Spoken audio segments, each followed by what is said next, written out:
درود دوستان، من کاترینا هستم، مدرس زبان آلمانی. خیلی خوش آمدید به اولین ویدیو از کانال دویچه کات.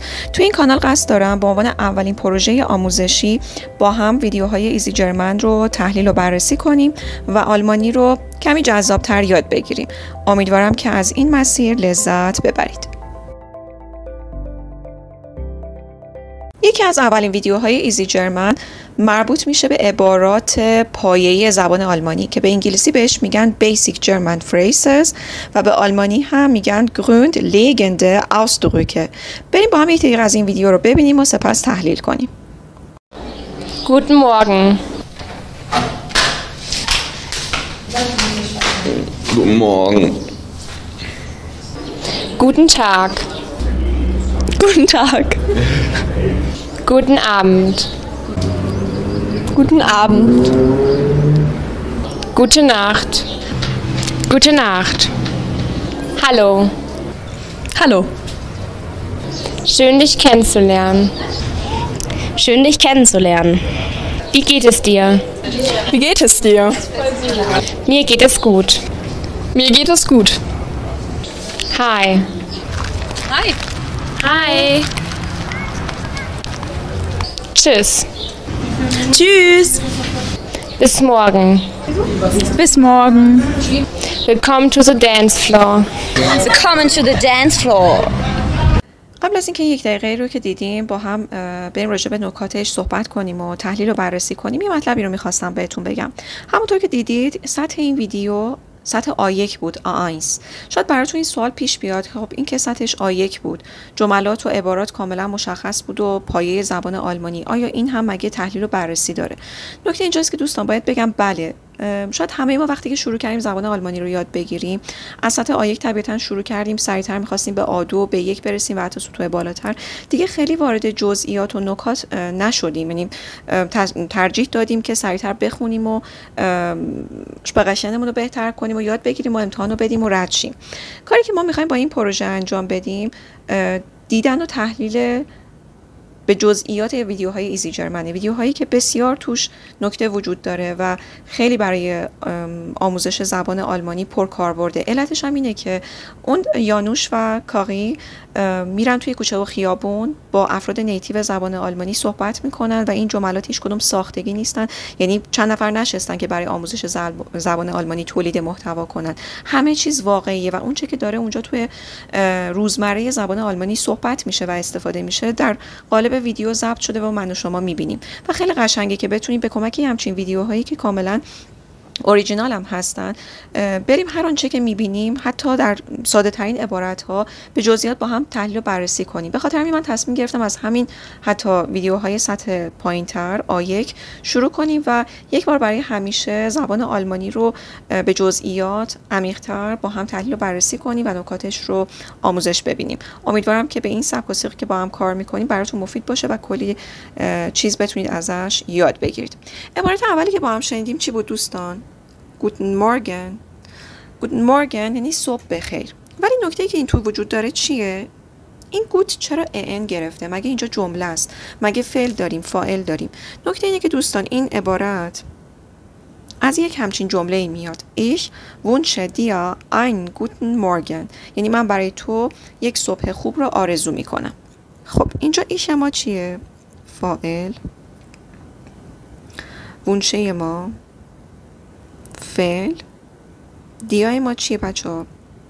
پرسونال پرونومن داتیو و ein guten Morgen اکوزاتیو ماست. حالا چرا اینطوری شده؟ علت اینه که مورگن آرتیکلش بچه ها دره. در توی اکوزاتیو چجوری میشد؟ صفت ما و آرتیکل ما ان میگرفت. در واقع نقش این گوتن اینجا ادجکتیوه، صفته.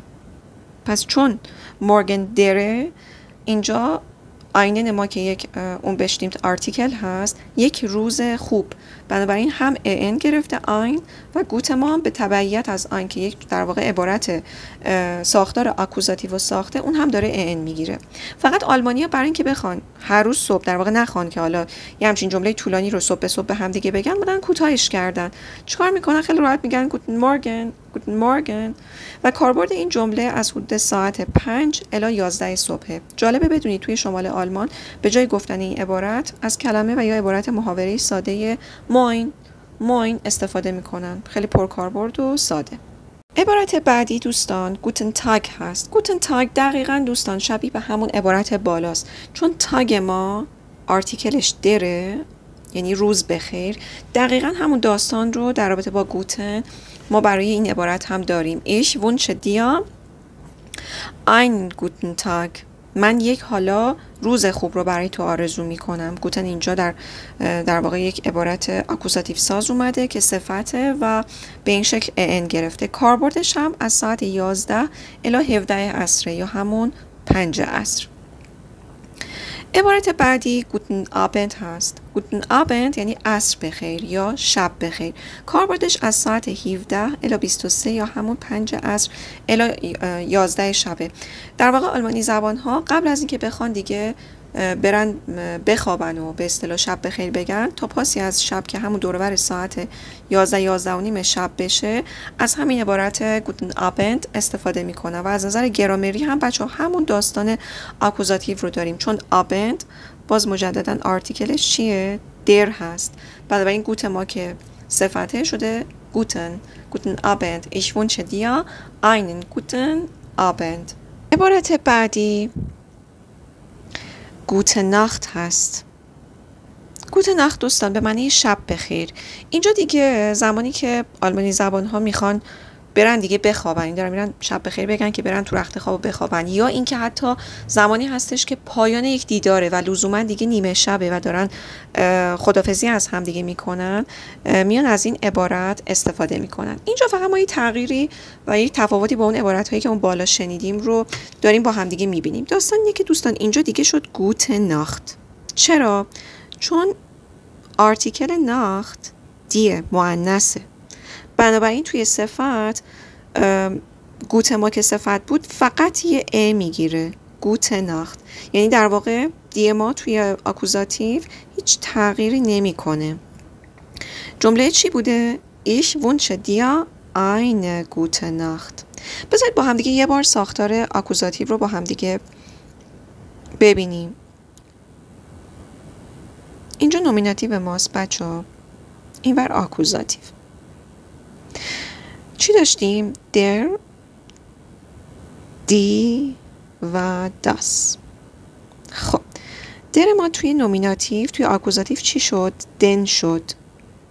دی ما همون دی میموند و باز داس ما هم همون داس میموند، تغییری نمی کرد. یا به همین منوال اگه بخوایم بریم پایین با اون بشتیمت بگیم، آین ما میشد چی؟ آینن توی آکوزاتیو و آینه میشد چی؟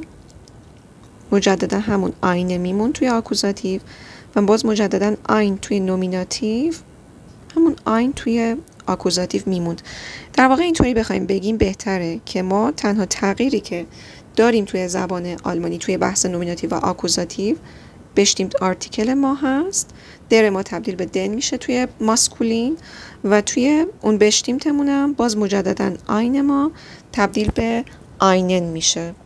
این هم دقیقا داره از همین قاعده تبعیت میکنه. میبینید چون آین ما توی مؤنث هیچ تغییری نکرد، طبیعتا صفت ما هم هیچ تغییری نمیکنه. آینه گوته ناخت. عبارت بعدی دوستان هلو هست. هلو یعنی سلام، یک کلمه خیلی ساده برای شروع مکالمه که کاربرد عمومی و غیر رسمی هم داره. جمله بعدی چی هست؟ Schön dich kennenzulernen. خب جریان چیه؟ اینجا ما بذارید من رنگو قرمز کنم بهتر. شون ما اینجا ادجکتیو، صفته. بعد این طرف ما سو داریم. جریان از چه قراره؟ من این عبارت میگه خوشوقتم از آشنایی با شما، خوشحالم. نکته که این جمله داره اینه دوستان، اول از همه این دیش این وسط چی هست؟ آکوزاتیو جمله ماست.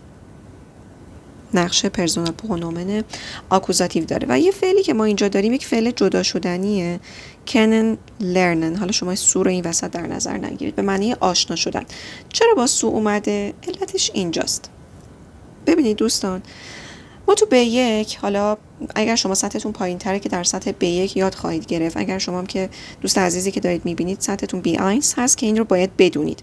وقتی که ما تو جمله سمت چپ فعل زاین داریم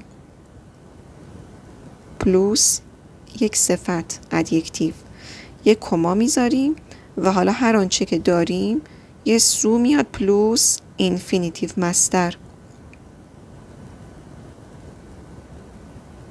درست نوشتم؟ اینفینیتیو. آره.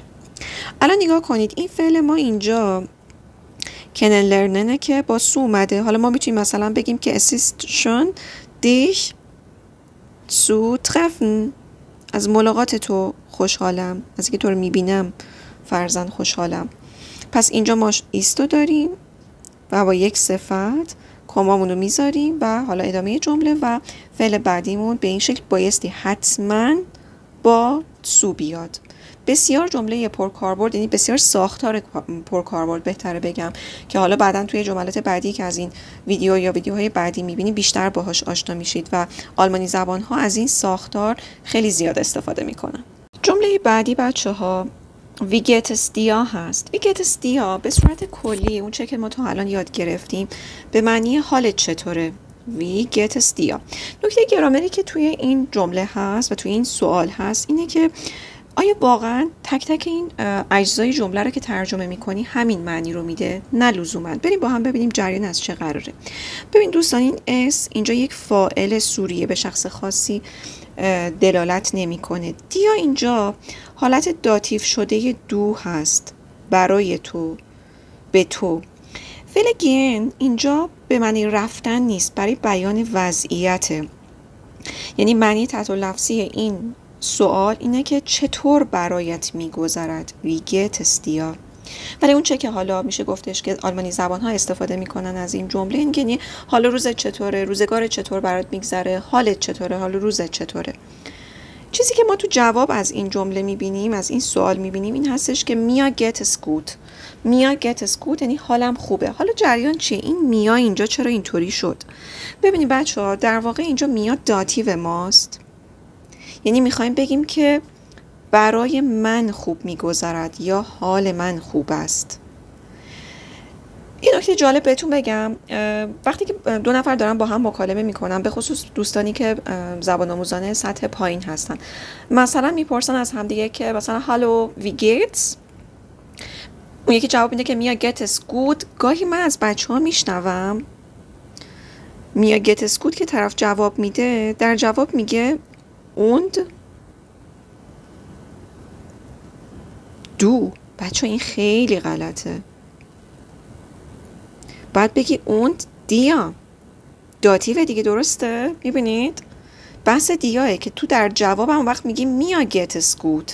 پس اینو خیلی حواستون باشه. من حتی میبینم دوستانی که سر کلاس هم، بچه‌هایی که آمادگی آزمون داریم با هم کار میکنیم، همچنان وقتی داریم پلنینگ میسازیم، بچه‌ها وقتی با هم سلام و احوال پرسی میکنن، اون یکی میگه که اون دو، که من میگم نه بچه‌ها دیا باید جواب بدید که باز طرف مقابل هم بتونه یه جوابی تقریبا شبیه به شما بده. پس میشه میا گتس گود، یعنی حال من خوب است، یا همون جواب در واقع تحت لفظیش میشه برای من خوب میگذرد. اگر که شما بخواید حال یک مرد رو بپرسید، در جواب میشه مثلا ایم گیتس گود، یا ایم مثلا گیتس بسا، حال او خوب است یا حال او بهتر است یا برای او بهتر فرزند میگذرد، یا اونس ما حالمون خوبه، یا اونس گیتس شلشت حال ما بد است، برای ما بد میگذرد. ما در پاسخ به سوال ویگتس دیا میتونیم سبک و سیاق دیگه هم جواب بدیم. گود دانکه اون دیا، میبینید، یا اسکیت ممنون، یا خوب مرسی، و شما اسکیت هم یعنی ای همچین میگذره. و نکته آخر این که این فعل گین برای این فاعل سوری اس ما صرف شده که میبینید حالت دقیقه پرسون زینگولار اومده، سوم شخص مفرد. این اسم برمیگرده به اون حال و وضعیت ما، روزگار ما، حال و احوال ما. کلمه بعدی کلمه های هست. بچه خیلی ساده است، چیزی نکته‌ای نداره، به معنی سلام، محاوره که بین مردم تو روزمره رایجه. کلمه بعدی شماره 10 به معنی خداحافظ، چوس، بسیار پرکاربرد و روزمره و این هم محاوره‌ای هست. عبارت بعدی عبارت بیس مورگن به معنی فردا میبینمت، تا فردا. نکته که اینجا وجود داره اینه که بچه ها این بیس یه حرف اضافه هست که اصولاً آکوزاتیو سازه، ولی وقتی که برای ساختار زمانی ازش استفاده میکنیم، میخوایم سایت آنگابه بسازیم، اطلاعات زمانی بسازیم، بدون آرتیکل استفاده میشه و این ما یه داستانی پشتشه. چه نکته‌ای وجود داره؟ ببینیم ما 2 تا کلمه مورگن داریم، یه مورگنی که با ام کوچیک می نویسیم، یه مورگنی که با ام بزرگ می نویسیم. تفاوت اینها چیه؟ امی که بزرگ نوشته میشه آرتیکلش دره، به معنی صبح، اسم است، میبینید؟ در مورگن، گوتن مورگن. ولی امی که کوچیک نوشته میشه بچه ها ادوربه، قیده، یعنی فردا. پس میبینید وقتی که میخوایم بگیم تا فردا، بیس مورگن، ام ما بایستی کوچیک نوشته بشه. ولی اگر همین مورگن بیاد اول جمله و به عنوان اطلاعات زمانی تو جایگاه 1 قرار بگیره، طبیعتاً به خاطر ابتدای جمله ما ام رو باید بزرگ کنیم. مورگن habe ich Unterricht. فردا من کلاس دارم، کلاس درس دارم، تدریس دارم. پس نکته رو داشته باشید بچه ها، یه بار دیگه با هم یه مروری کنیم. بیس مورگن، همیشه اینجا مورگن قیده و بایستی کوچک نوشته شود. ولی اگر شما یه همچین ساختاری رو دیدید، ساختار اول ما غلطه، چون همونطور که بهتون گفتم بیس آکوزاتیو سازه، پس در مورگن ما بایستی بشه دن مورگن. پس اگه بخوایم بین این 2 تا در نظر بگیریم، این غلطه و این درسته. و دومی به معنی تا صبح بچه ها، نه به معنی تا فردا. پس کلمه یعنی همون عبارت بیس مورگن ما به معنی تا فردا، ام ما بایستی حتما کوچیک نوشته بشه.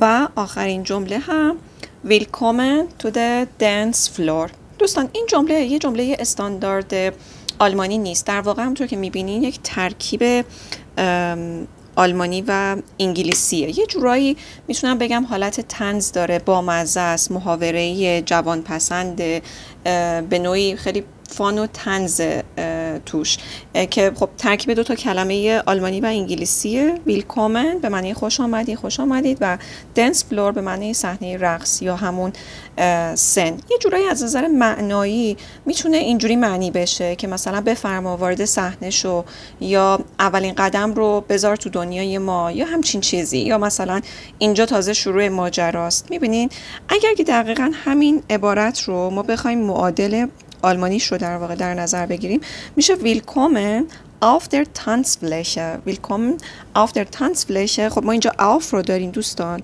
یک پرپوزیسیونی هستش که اینجا نقش حالت داتیوی رو برای ما در واقع ایفا کرده، چون Tanzfläche آرتیکلش دی هست و دی توی داتیو تبدیل به در میشه. و خب این سبک رو همونطور که میبینید بین بیشتر جوونا شاید امروزه توی آلمان رایجه که آلمانی و انگلیسی رو با هم دیگه یه جورایی میکس میکنن. مثلا شبیه همچین جملاتی Sorry ich konnte nicht kommen، معذرت میخوام من نتونستم بیام، یا Nice das gefällt mir، مثلا زیبا من از این خوشم میاد، یه همچین ترکیبی.